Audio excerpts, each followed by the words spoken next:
en estos casos porque fue la intervención del organismo público, en este caso el hospital, que al efectuar mal su labor termina condenando a la víctima.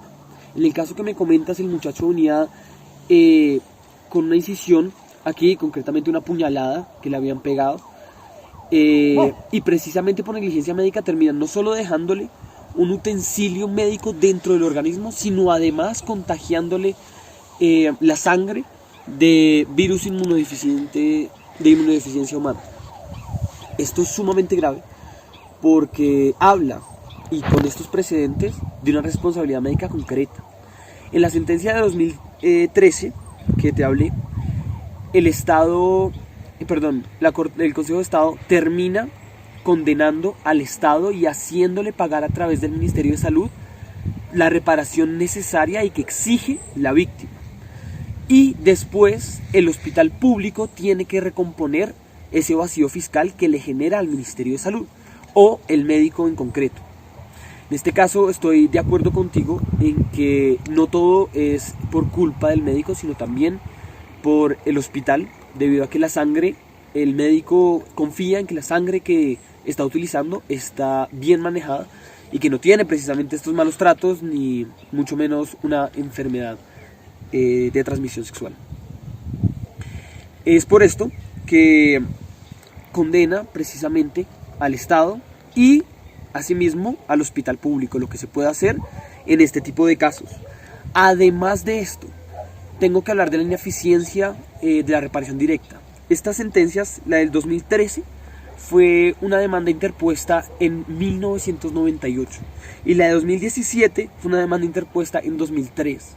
Vemos la ineficacia del Estado tan grande que puede durar incluso 15 años sin respuesta. Una persona como este muchacho que no tenga los debidos tratamientos ni la debida reparación del Estado se puede morir antes de conseguir una respuesta. Es por esto que creo que la tutela es un mecanismo mucho más efectivo, en donde 10 días sin excepción tiene la Corte Constitucional para responderle a la persona que interpuso esta tutela y así repararla de una manera eficaz y que pueda ser de muchísima más ayuda para el individuo.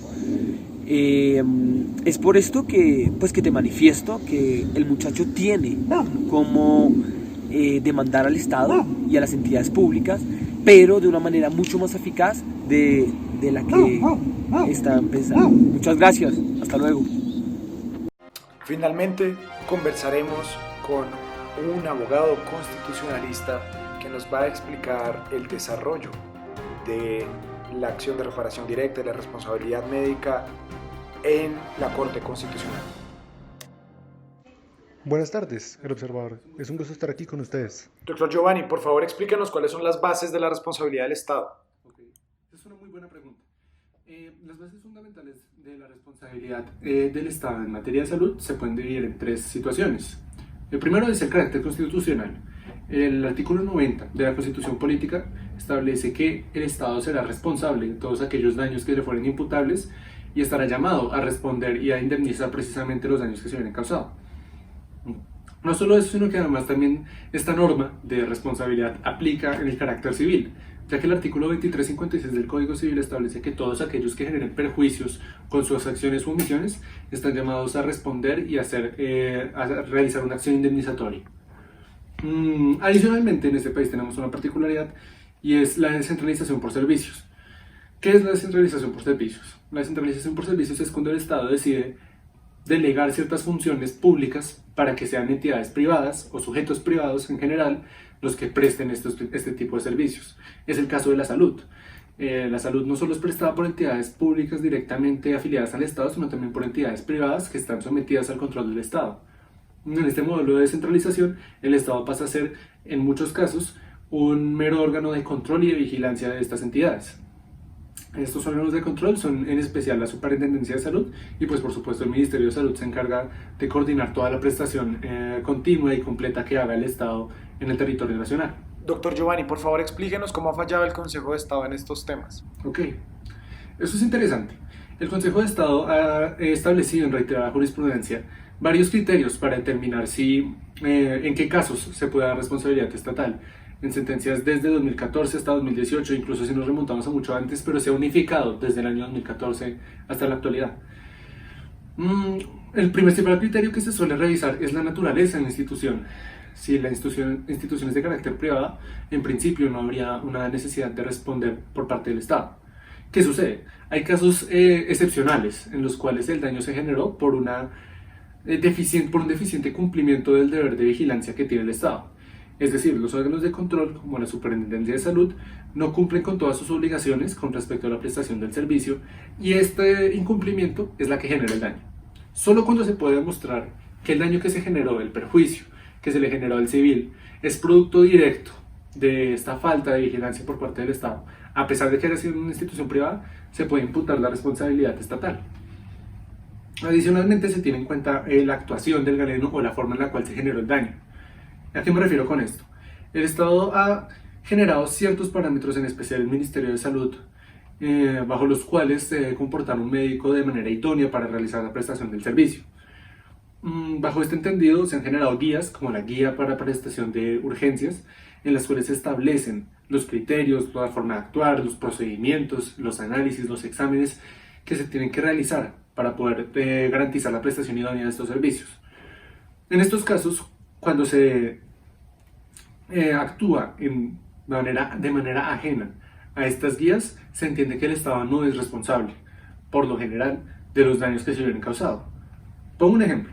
Si nos encontramos en una institución pública, prestadora de salud, en la cual se establece una guía de urgencias como la que tiene la Superintendencia de Salud, y durante la prestación de un servicio de urgencias, los galenos actúan de una manera ajena y desconociendo la guía que estableció el Estado, se entiende que el Estado no es responsable y por lo tanto es el médico en particular el llamado a responder. Sin embargo, en términos de proteger al civil y a la población vulnerable que fuere perjudicada por este tipo de situaciones, el Estado responde, pero subrogándose la responsabilidad. Es decir, si nos encontramos en el caso que ya cité antes y en el proceso judicial se demostrara que la actuación del médico fue ajena a los parámetros establecidos por el Estado puede ser llamado a responder e indemnizar los daños, pero solo como una garantía para que el ciudadano no pierda más su capacidad de vivir una vida plena y su derecho a la dignidad. Sin embargo, el verdaderamente llamado a responder es el galeno y por lo tanto el Estado está legitimado a repetir la acción en contra del galeno y cobrar lo que reconoció en indemnización. Son estos dos criterios en especial los que establecen qué tipos de situaciones pueden ser objeto de responsabilidad estatal y qué situaciones no. Por supuesto que la prestación se haya realizado sobre un hospital o una entidad estatal es un indicio fuerte en favor de la responsabilidad estatal, por cuanto todos los controles que se deben realizar ahí son en especial mucho más exigentes que los controles que debe realizar el Estado con una entidad privada. Me explico. Si el Estado realizó los controles idóneos mediante sus órganos de control y de vigilancia, como la Superintendencia, y se genera un daño, por lo general, no se le puede imputar responsabilidad alguna. Sin embargo, si estos controles se realizaron en una entidad de carácter público, se puede incluso llegar a analizar también la culpa in eliyendo. La culpa in eliyendo es que el Estado tiene el deber de garantizar que aquellos que están legitimados a prestar el servicio de salud sean idóneos para la labor. Si se logra certificar que se está realizando la prestación de un servicio de salud por alguien que no se encuentra en capacidad de hacerlo o que no es idóneo para los procedimientos que le fueron imputados o obligados a realizar, el Estado está llamado a responder por cuanto no pudo garantizar la prestación continua del servicio. Adicionalmente, y esto es un carácter mucho más de protección social, el Estado está llamado a responder en las situaciones en las cuales la protección social y en especial el sistema de salud y el sistema de protección social en salud no fuera suficiente para cubrir las necesidades de los colombianos. Pues esos son a grandes rasgos las posturas que tiene el Consejo de Estado con respecto a la responsabilidad estatal. Sin embargo, hay que estar pendientes, pues cada día salen nuevos casos en los cuales el Consejo de Estado está llamado a responder por situaciones diferentes. Agradezco mucho la entrevista y estoy presto a cualquier situación o sugerencia que les pueda surgir. Muchas gracias.